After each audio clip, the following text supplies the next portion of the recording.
అందరికీ నమస్కారం. జీవితం అంటే ఏంటి? మరణం తర్వాత అసలేం జరుగుతుంది? చూసారా, ఈ ప్రశ్నలు మనలో చాలామందికి ఎప్పుడో ఒకప్పుడు వస్తూనే ఉంటాయి కదా. అయితే వేల సంవత్సరాల క్రితమే ఒక ప్రాచీన గ్రంథం వీటికి చాలా చాలా శక్తివంతమైన సమాధానమిచ్చింది. ఈరోజు మనం ఆ ప్రాచీన జ్ఞానం లోపలికి ఓసారి తొంగిచూద్దాం. సరే, మనం వార్తలు చూస్తుంటాం, చరిత్ర పుస్తకాలు చదువుతుంటాం, సంఘర్షణ, యుద్ధం, మరణం ఇవి మనకు కొత్తేం కాదు. ఇవన్నీ చూసినప్పుడల్లా మనసులో ఎక్కడో ఒక లోతైన ప్రశ్న మొదలవుతుంది. ఇది ఇప్పుడే కాదు, మానవ చరిత్రలో ఎందరో గొప్ప గొప్ప తత్వవేత్తలను కూడా కలవరపెట్టిన ప్రశ్నది. అంతగా ఆలోచింపచేసే ఆ ప్రశ్న ఏంటో తెలుసా? ఇదిగో ఇదే. చంపేవాడు ఎవరు? మరి చంపబడేవాడెవరు? ఒక్క క్షణం దీని గురించి ఆలోచిద్దాం. ఏదైనా ఒక యాక్షన్, ఒక చర్య జరిగినప్పుడు దానికసలు బాధ్యులు ఎవరు? ఆ చర్య వల్ల నిజంగా నాశనమయ్యేది ఎవరు? అసలేంటి నాశనమయ్యేది? చూసారా, ఈ యొక్క చిన్న ప్రశ్నలోనే మొత్తం విశ్లేషణంతా దాగి ఉంది. మరి ఇంతటి చిక్కు ప్రశ్నకు సమాధానం ఎక్కడ దొరుకుతుంది? దానికోసం మనం ఓ ప్రాచీన సంస్కృత గ్రంథం వైపు చూడాలి. ఎందుకంటే ఆ గ్రంథం అందించే సమాధానం ఉంది చూశారు, అది మన ఆలోచనా విధానాన్నే పూర్తిగా మార్చేసే శక్తి ఉన్నది. ఇక్కడ మనం చూస్తున్నది మరేదో కాదు, నేరుగా భగవద్గీత నుంచి తీసుకున్న ఒక శ్లోకం.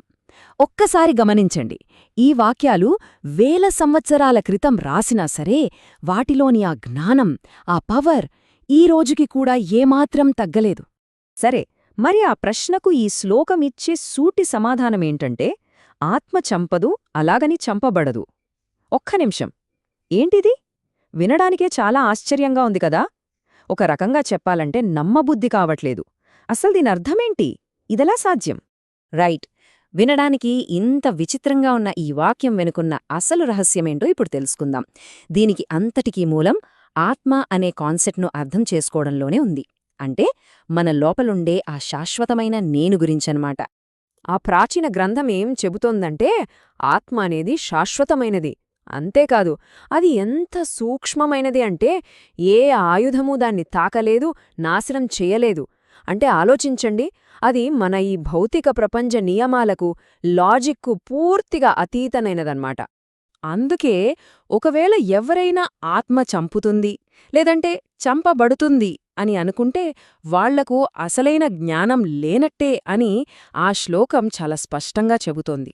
అంటే విషయమేంటంటే, అసలు సమస్య మనం చేసే పనిలో లేదు, మన అవగాహనలో, మన అండర్స్టాండింగ్లో ఉంది. ఓకే, ఈ కాన్సెప్ట్ను ఇంకాస్త లోతుగా అర్థం చేసుకోవాలంటే మనం ఒక చాలా ముఖ్యమైన తేడాను గమనించాలి. అదేంటంటే, మన భౌతిక శరీరానికి దాని లోపల ఉండే ఆ శాశ్వతమైన ఆత్మకు మధ్య ఉన్న తేడా. ఈ తేడా ఏంటో ఇక్కడ మనకు చాలా క్లియర్గా కనిపిస్తోంది.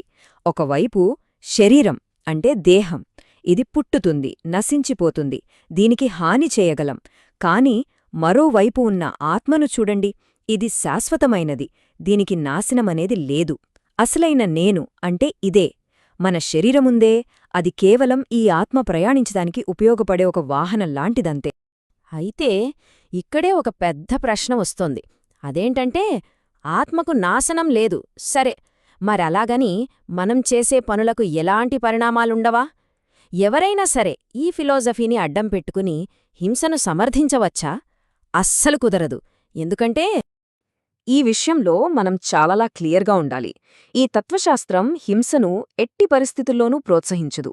నిజం చెప్పాలంటే ఏ జీవికి హాని చెయ్యవద్దు అనేది ఒక ముఖ్యమైన వేదసూత్రం. ఎవరైనా సరే ఒక శరీరానికి అనధికారికంగా హాని తలపెడితే చట్టం ప్రకారం శిక్ష అనుభవించాల్సిందే.